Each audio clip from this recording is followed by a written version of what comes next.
Hello guys, કેમ છો બધા? તો બધાને જય શ્રી કૃષ્ણ અને રાધે રાધે. તો સ્વાગત છે તમારું મારી એક નવા વિડીયોમાં. તો કેમ છો બધા? મજામાં ને? તો ચાલો આજે જોઈએ આપણે છે ને રવિવારે બનતા સ્પેશિયલ દાળ ભાત. કેમ કે આખા અઠવાડિયા દરમિયાન તો ટિફિન હોય એટલે ટિફિનમાં તો ક્યારેક જ ભાગે જ આપણે દાળ ભાત બનાવવાના હોય. પણ અમે જે આજે ભાગે છે ને રવિવારે બનાવીએ છીએ દાળ ભાત, કેમ કે ગરમા ગરમ દાળ ભાત ખાવાની મજા આવે છે. અને આ વખતે દાળ આપણે કંઈક અલગ જ બનાવીએ છીએ.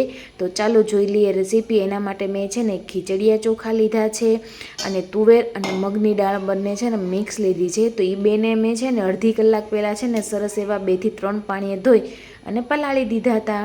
અને હવે પછી આપણે છે ને ભાતની અંદર થોડુંક મીઠું એડ કરવાનું છે.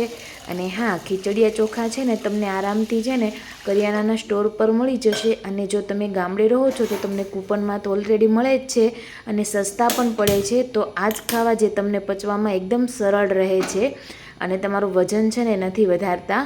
અને જો આપણે હવે એને છે એની અંદર પાણી એડ કરીને સરસ આપણે એને છે ને પલાળવા માટે બાફવા માટે મૂકી દીધા છે. આપણે એને છે ને પાણી કાઢી નાખવાનું છે, બફાઈ જાય ને એટલે બેઠા ભાત નથી કરવાના એમ.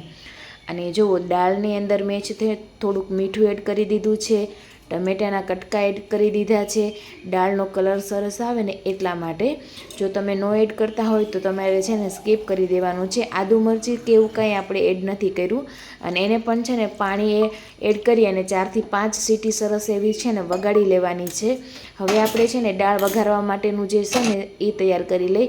તો એના માટે મેં છે ને એક લસણ લીધો છે, ડુંગળી લીધી છે એક, અને કાંદા અને ટમેટું પણ એક લીધું છે. તો એ બધાને ઝીણું ઝીણું આપણે છે ને સરસ એવું ચોપ કરી લીધું છે. હવે આપણે છે ને એક કઢાઈ લેવાની છે, એની અંદર મેથી, રાઈ અને જીરુંનો વઘાર કરવાનો છે. મેથી જરૂરથી એડ કરજો, બહુ મસ્ત લાગશે દાળમાં ટેસ્ટમાં. અને પછી મેં છે ને તમાલપત્ર, લાલ મરચી, જાવિત્રીથી છે ને તમારી દાળમાં બહુ સારો સુગંધ આવે છે.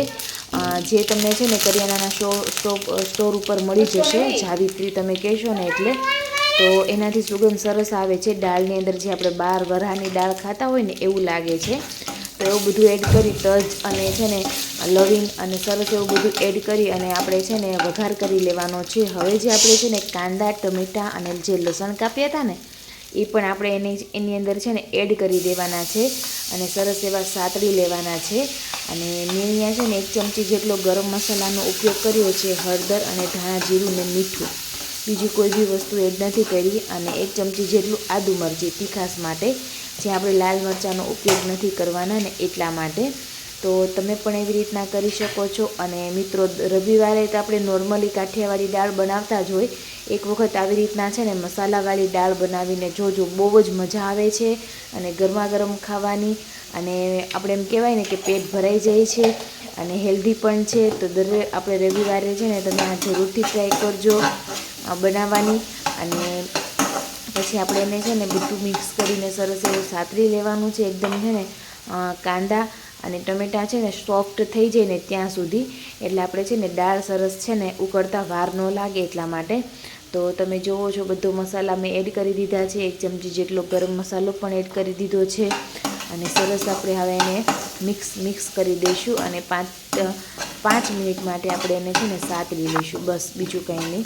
અને પછી તમે જોશો ને તો આપણે જે બાફેલી દાળ હતી ને એને સરસ એવું મિક્સરમાં આપણે જે બ્લેન્ડરથી ક્રશ કરી અને પછી આપણે એની અંદર છે ને એડ કરી દેવાનું છે. અને આને આપણે છે ને 5 થી 10 મિનિટ માટે છે ને સરસ ઉકાળી લેવાનું છે. જો તમને બહુ ઘાટી હોય અને જરૂર લાગે તો તમારે છે ને પાણી એડ કરી દેવાનું છે. મતલબ આપણે નોર્મલી જે દાળ ખાતા હોય ને એનાથી થોડીક એવી છે ને ઘાટી રાખવાની છે, તો જ મજા આવશે ખાવાની. અને સરસ એવું ઉકાળી લેવાનું છે. અને હવે મેં આની અંદર છે ને 1 લીંબુનો રસ એડ કર્યો છે ખટાશ પ્રમાણે. ગળપણ એડ નથી કર્યું, કેમ કે આપણે ડાયટ કરતા હોય ને ત્યારે આપણે છે ને ગળપણ એડ નથી કરવાનું દાળની અંદર. નથી ખાંડ પણ એડ કરવાની કે નથી ગોળ પણ એડ કરવાનું, બરાબર છે. તો તમે જોઈ શકો એવી રીતના છે ને સરસ એવું આપણે થોડીક દાળ ઘટ્ટ લાગતી હતી એટલે મેં થોડુંક પાણી પણ એડ કરી દીધું છે, અડધો વાટકો જેટલું નોર્મલી. તો સરસ એવી આપણી દાળ છે ને બનીને રેડી થઈ ગઈ છે. તો હવે આપણે છે ને ઉપરથી લીલા ધાણા છે ને ઝાઝા બધા નાખી અને સર્વ કરી લેવાનું છે ને પછી ખાઈ લેવાનું છે. તો આ દાળ છે ને તમે ઘરે જરૂરથી ટેસ્ટ કરજો અને જો તમને મારો વિડીયો ગમ્યો હોય તો લાઈક કરજો, શેર કરજો, કમેન્ટ કરજો. નવા હોય ને તો મારી ચેનલને સબસ્ક્રાઈબ કરી દેજો. અને પછી આપણે એને છે ને ઢાંકીને મૂકી દીધી છે. અને હવે આપણે છે ને ડીશ પણ આપણી રેડ થઈ ગઈ છે તૈયાર. તો જોઈ લઈએ આપણે ડીશમાં શું શું છે ને તે. તો જો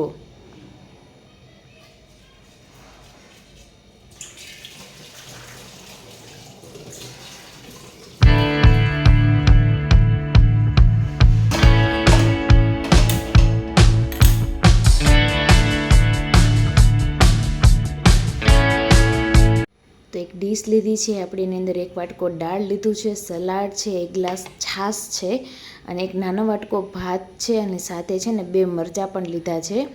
તો જોઈ લ્યો, મસ્ત બનીને રેડી થઈ ગઈ છે આપણી ડીશ અને એકદમ ખાવામાં હેલ્ધી અને ટેસ્ટી. જરૂરથી ટ્રાય કરજો મિત્રો.